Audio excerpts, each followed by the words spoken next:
வணக்கம், நான் டாக்டர் மைதிலி. இன்னைக்கு நிகழ்ச்சியில் மண்ணீரல் வீக்கம் அப்படின்ற ஒரு நோய் பாதிப்பு, ஆங்கிலத்தில் ஸ்ப்ளீனோமெகாலி அப்படின்னு சொல்லுவாங்க. இந்த ஸ்ப்ளீனோமெகாலி நோய் பாதிப்பு இருக்கிறவங்களுக்கு என்ன மாதிரியான அறிகுறிகள் தென்படும்ன்றதை பற்றியும், எந்த மாதிரியான உணவு முறையை கட்டாயம் உங்கள் அன்றாட உணவில் நீங்கள் சேர்க்கணும் இந்த நோய் பாதிப்புலேருந்து வெளிவரத்துக்குன்றதை பற்றியும் நம்ம தெளிவாக பார்க்கலாம். முதல்ல மண்ணீரல் அப்படின்ற ஸ்ப்ளீன், இந்த உறுப்பு நம்ம உடம்புல எங்கே இருக்குன்னு கேட்டிங்கன்னா, உங்கள் வயிற்று பகுதியில் உங்களுடைய இடது பக்கமாக ரிப்ஸ் இருக்கு இல்லையா, அதுக்கு கொஞ்சம் கீழே அமைந்திருக்கக்கூடிய முக்கியமான ஒரு உடல் உறுப்பு தான் மண்ணீரல் உறுப்பு, ஸ்ப்ளீன் அப்படின்னு சொல்லுவாங்க. இந்த ஸ்ப்ளீன் உறுப்பு என்ன வேலை பார்க்குது நம்ம உடம்புலன்னு கேட்டிங்கன்னா, ரொம்ப முக்கியமான 2 வேலை. ஒன்று, நம்ம உடம்புல நோய் தொற்றெல்லாம் எதிர்த்து போராடக்கூடிய வெள்ளை இரத்த அணுக்கள் இருக்கு இல்லையா, WBCன்னு சொல்லுவாங்க. இந்த ஒயிட் பிளட் செல்லை உற்பத்தி செய்யறது தான் மண்ணீரல் உறுப்போட முக்கியமான ஒரு வேலை. அடுத்து இன்னொரு முக்கியமான ஒரு வேலை என்னன்னா, நம்ம ரத்தத்தில் ரத்த சிவப்பு அணுக்கள் இருக்கு இல்லையா, RBCன்னு சொல்லுவாங்க, ரெட் பிளட் செல்னு ஆங்கிலத்தில் சொல்லுவாங்க.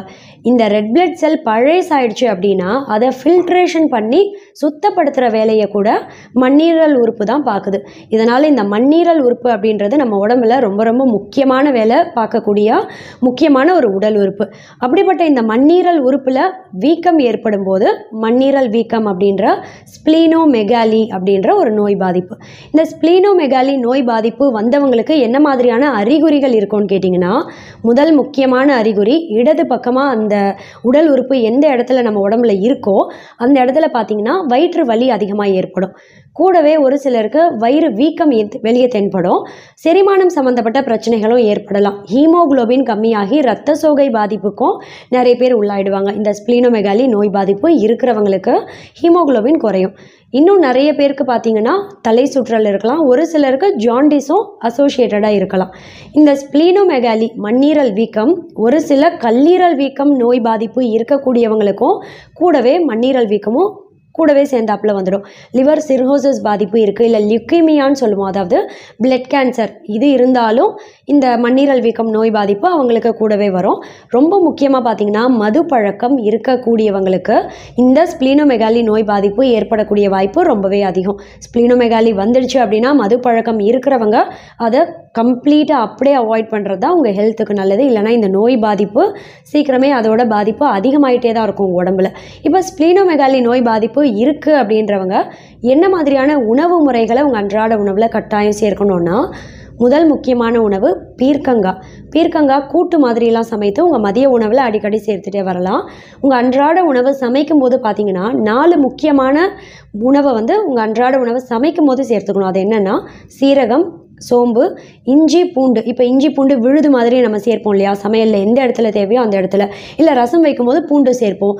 இப்படி இஞ்சி, பூண்டு, சீரகம், சோம்பு எந்தெந்த இடத்துல தேவையோ அந்த இடத்துலலாம் தொடர்ந்து உங்கள் அன்றாட உணவில் தினமுமே கொஞ்சம் கொஞ்சம் உங்கள் உடம்புக்குள்ளே அது போகிற மாதிரி நீங்கள் சாப்பிட்டுட்டே வந்தீங்க அப்படின்னாலே உங்கள் உணவை சமைக்கும் போது சேர்த்துட்டு சீக்கிரமே இந்த மண்ணீரல் வீக்கம் நோய் பாதிப்போட அறிகுறிகள் குறையிறது உங்களுக்கு நல்லாவே தெரியும். அடுத்து இன்னொரு முக்கியமான உணவு புதினா இலைகளை நீங்கள் என்ன பண்ணலாம், நீங்கள் குடிக்கிற தண்ணியில் சும்மா ஒரு கைப்பிடி அளவு புதினா இலையை எடுத்து நல்லா க்ளீனாக கழுவி சுத்தம் பண்ணிவிட்டு அந்த தண்ணியில் போட்டு கொதிக்க வைக்கணும்னு கூட அவசியம் கிடையாது. அப்படியே நல்லா ஊற வைத்துட்டு அதை நீங்கள் கொஞ்சம் கொஞ்சமாக குடிச்சிட்டேவும் வரலாம் த்ரூ அவுட் தி டே. அப்படி இல்லைன்னா புதினா சட்னி, புதினா சாதம், இப்படி ஏதோ ஒரு வகையில் புதினாவையும் உங்கள் அன்றாட உணவில் சேர்த்துட்டே வாங்க. எல்லா வகையான சிறுதானியங்களை காலை உணவு இல்லை மதிய உணவில் நீங்கள் சேர்த்துக்கலாம்.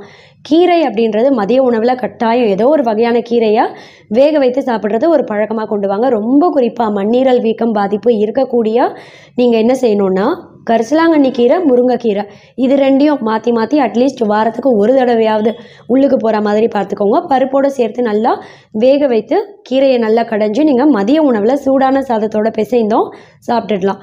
பழங்கள், காய்கறிலாம் என்ன சாப்பிட்லான்னு கேட்டிங்கன்னா, கேரட்டு, பீட்ரூட் கட்டாயம் உங்கள் அன்றாட உணவில் சேர்த்துக்கோங்க. இதோட பார்த்திங்கன்னா முள்ளாங்கி எடுத்துக்கலாம். கூடவே வெள்ளரிக்காய் அப்படின்றது உள்ளே இருக்கக்கூடிய விதைகள் இருக்கு இல்லையா, அதோடு சேர்த்து நல்லா கடித்து மென்று முழுங்கிடணும் நீங்கள். இதெல்லாம் நீங்கள் எடுத்துக்கலாம். பழங்கள் அப்படின்னு பார்த்தீங்கன்னா ரொம்ப குறிப்பாக அத்திப்பழம், மாதுளம்பழம், போமோகிரானட், கூடவே அன்னாசி பழம் எடுத்துக்கலாம், பப்பாளி பழம், இதோட சிவப்பு கொய்யாப்பழம், இதெல்லாம் உங்கள் அன்றாட உணவில் சேர்க்கலாம். எல்லா வகையான நட்ஸு, சீட்ஸு, இப்போ பாதாம் பருப்பு, முந்திரி பருப்பு, பிஸ்தா, இதெல்லாம் எடுத்துக்கலாம். பசிக்கும் போது ஸ்நாக்ஸ் மாதிரி விதைகளை கூட நீங்கள் சாப்பிடலாம். எப்படின்னா, பூசணி விதை வெள்ளரிக்காய் உள்ளே இருக்கக்கூடிய விதை, குக்கும்பர் சீட்னு கேட்டிங்கன்னா கடையிலையும் கிடைக்கும், இல்லை நீங்களும் வெயிலில் காய வைத்து சாப்பிடலாம். இதெல்லாம் தொடர்ந்து ஸ்நாக்ஸ் மாதிரி எடுத்துகிட்டே வரும்போது இதெல்லாம் ஆன்டி இன்ஃப்ளமேட்டரியாகவும் செயல்படும். மண்ணீரல் வீக்கம் நோய் பாதிப்பிலேருந்து சீக்கிரமே வெளிவரத்துக்கும் ரொம்ப ரொம்ப உதவியாக இருக்கும். அஸ்பரகஸ் அப்படின்னு சொல்லக்கூடிய தண்ணீர் விட்டான் கொடி, இதை என்ன செய்யலாம், இந்த அஸ்பரகஸ் சூப் மாதிரியும் நீங்கள் எடுத்துக்கலாம். அப்படி இல்லைன்னா அஸ்பரகஸ் கூட்டு மாதிரியோ இல்லை பொரியல் மாதிரி கூட சமைத்து அடிக்கடி வாரத்துக்கு ஒரு தடவையாவது உங்கள் அன்றாட உணவில் தொடர்ந்து சேர்த்துட்டே வந்தீங்க அப்படின்னா ஸ்ப்ளீன் உறுப்பே ரொம்ப ஆரோக்கியமாக செயல்படும். இது கூட பார்த்தீங்கன்னா மஞ்சள் பூசணிக்காயும் எடுத்துக்கலாம். ஆனால் எல்லா காய்கறியும் நல்லா வேக வைத்து தான் சாப்பிடணும். பாதி வேக வைத்து இல்லை, நல்லா குக் பண்ணி சாப்பிட்டீங்க அப்படின்னா சீக்கிரமே செரிமானமும் ஆகும். இந்த ஸ்ப்ளீனோமெகாலி நோய் பாதிப்பு இருக்கிறவங்களுக்குலாம் பார்த்தீங்கன்னா பொதுவாகவே ஹீமோகுளோபின் கம்மியாகும். இதுக்கு கருப்பு நிறத்தில் இருக்கக்கூடிய காய்ந்த உலர் திராட்சை இருக்கு இல்லையா, இதையும் கருப்பு நிறத்தில் இருக்கக்கூடிய பேரிச்சம்பழம் இதெல்லாம் தொடர்ந்து நீங்கள் எடுத்துகிட்டே வந்தீங்க அப்படின்னா இரத்த சோகை நோய் பாதிப்பு ஏற்படாமலும் தடுக்க முடியும். இந்த ஸ்ப்ளீனோமெகாலி நோய் பாதிப்பிலிருந்து வெளிவரத்துக்கும் ரொம்ப ரொம்ப உதவியாக இருக்கும்.